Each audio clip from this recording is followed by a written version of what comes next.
Хөдөлмөр эрхлэлт төвтэй кейс менежмент нь хөдөлмөр эрхлэлтийг дэмжих кейс менежмент тодорхой бэрхшээлээс шалтгаалan хөдөлмөрийн зах зээлд нэгдэн орох боломж хязгаарлагдмал бүлэгт зориулагдсан юм а.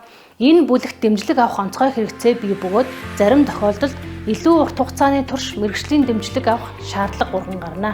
Эдгээр хүмүүсийг давуу байдал нь тулгуурлан хөдөлмөрийн зах зээлд нэгтгэх боломжтой ч сул тал нь илүү давмгаалах хандлагатай.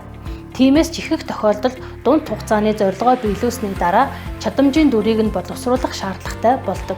Кейс менежмент нь хөдөлмөр эрхлэх боломжгүй дараах бүлэгт чиглэнэ. Үүнд урт хугацаагаар хөдөлмөр эрхлээгүй улмаас төсөөрсөн амьдралын нөхцөл байдлын улмаас хөдөлмөр эрхлэх боломжгүй, ажлын туршлагагүй эсвэл богино хугацаагаар ажил эрхэлсэн туршлагатай өмнө нь хөдөлмөр эрхлэх явцдаа бие физиологийн сэтгэл зүйн бэрхшээлтэй тулгарсны улмаас тусламж дэмжлэггүйгээр дахин хөдөлмөр эрхлэх боломжгүй болсон гэх мэт.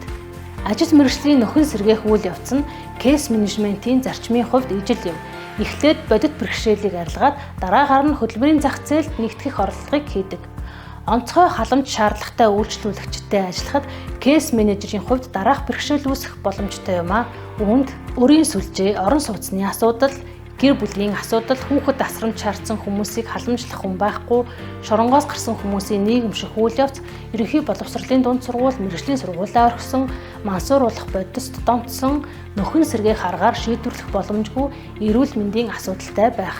Энэ тохиолдолд өөр байгууллага, институттэй хамтран ажиллах зайлшгүй шаардлагатай. Хамтын ажиллагааны үйл явцад тухайн ажил горилгочийн олон талт асуудал бэрхшээлийг тодорхой аргачлалаар тодорхойлж үйлчилгээг үйлчлүүлэгчтэй хамтран төлөвлөнө. Кейс менежментийн үйл явц нэгт нь үнэлгээ, хоёрт нь зорилго болон нөөцийн төлөвлөлт, гуравт нь төлөвлөгөөг хэрэгжүүлэх, дөрөвт нь мониторинг, тасралтгүй хяналт болох нь, тавт нь үнэлгээ. Кейс менежментийн хүрээнд шийдвэрлэх үүргийг кейс менежер хүлээдэг. Кейс менежер нь нийгэм, сэтгэл зүй, нийгэм сурганы, бизнес эдийн засгийн салбарын боловсролтой, өмнө нь хөдөлмөр зуучлалын буюу ажил мэргэжлийн чиг баримжаа олгох, зөвлөх үйлчилгээний агентурт ажиллаж байсан шаардлага тавигдана. Кейс менежер нь тухайн орон нутгийн хөдөлмөрийн зах зээл, компаниудын хүний нөөц бүрдүүлэх стратегийг мэддэг байхаас гадна хөдөлмөр эрхлэлтэд идэвхтэй дэмжлэг үзүүлэх арга хэрэгслийн талаар мэдлэгтэй, дэмжлэгийг уян хатан байдлаар санал болгож чаддаг байх хэрэгтэй. Кейс менежерийн үүрэг нь анхны зөвлөгөө өгөх, хувь хүний бэрхшээл, нөхцөл байдлыг онцлох, SWOT шинжилгээ хийх, дүрийг тодорхойлох, өртөг үр ашигын шинжилгээний үндсэн дээр хөдөлмөрийн зах зээлд нэгтгэх стратеги боловсруулах, нийгмийн үйлчилгээ үзүүлдэг нэгжүүд өрийн зөвлөх үйлчилгээ зэрэг гадны түншүүдтэй хамтран ажиллах талаар шийдвэр гаргана. Хөдөлмөрийн зах зээлийн бодлогын хүрээнд дэмжлэг үзүүлэх үйл ажиллагаанд хамруулах тухай шийдвэр гаргах. Хөдөлмөрийн зах зээлд нэгтгэх талаар тохиролцоо хийх, өөрийн зүгээс боломжтой дэмжлэгийг үзүүлэх, ажил хаягчийг хамтран ажиллах үүргийг тусгасан хөдөлмөрийн зах зээлд нэгтгэх төлөвлөгөө боловсруулах, бусад түншийг оролцуулж байгаа нөхцөлд хөдөлмөрийн зах зээлд нэгтгэх үйл явцад хяналт тавих, дэмжлэг үзүүлэх үйлчилгээг уялдуулан зохицуулт хийх. Хяналтын хүрээнд шаардлагатай бол ажил хаягчийг хувийн хвшлийн ажлын байранд зуучилдаг байгууллагын мэргэжсэн эксперт, цагийн ажил зуучилдаг компани, орон нутгийн хөдөлмөр эрхлэлтийн компани руу шилжүүлэх. Үр дүнгийн хяналт баримт бүрдүүлэх, эргээд ажилгүйдэлд өртгөөс урьдчилан сэргийлэх зорилгоор дараах шатны халамжийн үйлчилгээнд хамруулах. Кейс менежер дараах чадамжийг эзэмссэн байна. Шийдвэр гаргах чадамж, асуудлын болон горимын чадамж, аргачлал аргуудын талаарх чадамж, нийгмийн чадамж, эмпати, харилцааны чадамж. Иймээс төрийн хөдөлмөр зуучлалын агентлагийн ажилтнуудыг энэ чиглэлээр мэргэшүүлэн сургах нь зүйтэй юм а. Өөртөө ажлын байр бий болгох, франчайз, нэгдсэн тогтчил, нэгдсэн нэр, компани танилцуулж сурталчлах нэгдсэн хэв загвар, нэгдсэн борлуулалтын систем. Хөдөлмөр зуучлалын төв агентлагийн ажилтнууд зөвлөх, ажлын байр зуучлагч нар ажил хаягчийн өөртөө ажлын байр бий болгох стратегийг ашиглах нь.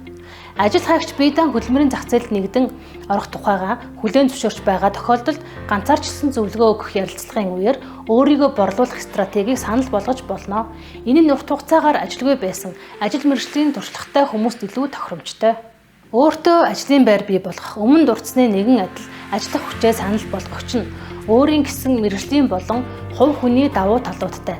Ажил хаягч өөрийгөө ирээдүйн ажилтан гэсэн дүрд оруулан тооцох нь өнөө хүртэл хэвийн үзэгдэл байсаар ирсэн. Үүнээс өөрөөр сэтгэх шаардлага улам нэмэгдэж байна. Франчайз буюу концессийн гэрээгээр борлуулах гэдэг ойлголт нь нэг компани франчайз хүлээн авагч, нөгөө компани франчайз олгогч бизнесийн үзэл баримтлалыг тодорхой төлбөр төлж ашиглах тухай ойлголт юм а. Франчайз эзэмшигч нь өөрийн бүтээгдэхүүн үйлчилгээгээ эрх зүйн хүрээнд хараат бус байдлаар худалдан борлуулагч талаас шимтгэл авдаг. Энэхүү шимтгэл нь дараах зүйлсийг ашигласны төлөөх төлбөр гэж тооцогдно. Нэгдсэн тогтцол, нэгдсэн нэр, компани танилцуулж сурталчилах нэгдсэн хэв загвар, нэгдсэн борлуулалтын систем буюу ихэнх тохиолдолд нэгдсэн нягтлан бодох бүртгэл юм а. Монгол улс дахь франчайзингийн салбарууд нь франчайзинг гэсэн нэр томьёо энэ франчайз гэсэн латин үгнээс гаралтай. Хаанаас эрх олгох гэсэн утгыг илэрхийлэх бөгөөд Чингис хааны үед хэрэглэж байсан алт мөнгөн гэрээгээ үүний тодорхой нэгэн жишээ юм а. Франчайзинг үйлдвэрлэл худалдаа үйлчилгээний гэсэн 3 төрөлтэй байдгаас Монгол улсын хувьд үйлчилгээний салбарт нэлээд хэдэн франчайзинг нэвтрүүлж эхлээд байна. Хуваарай бизнес эрхлэхийн ач холбогдол. Хуваарай бизнес эрхлэх буюу хөдөлмөрийн зах зээлийн симхий бий болгох нэгэн боломж нь франчайзингийн тухай үздсэн. Үүнтэй холбоотойгоор өөрийгөө борлуулах стратеги хэрхэн ач холбогдолтой вэ? Ингээхийн тулд ажил горилагч зорилттой бүлгийн компани талаар ойлголттой байх шаардлагатай. Хуваарай бизнес эрхлэлтэй холбоотойгоор санхүүгийн эрсдэл бий болно. Ирээдүйн бизнес эрхлэгч нь ихэвчлэн ажил хайгч буюу санаачлагч хүн байдаг. Гарааны бизнес эрхлэх үе шат. Нэгт нь хуваарай бизнес эрхлэх үү эсвэл үгүй юу?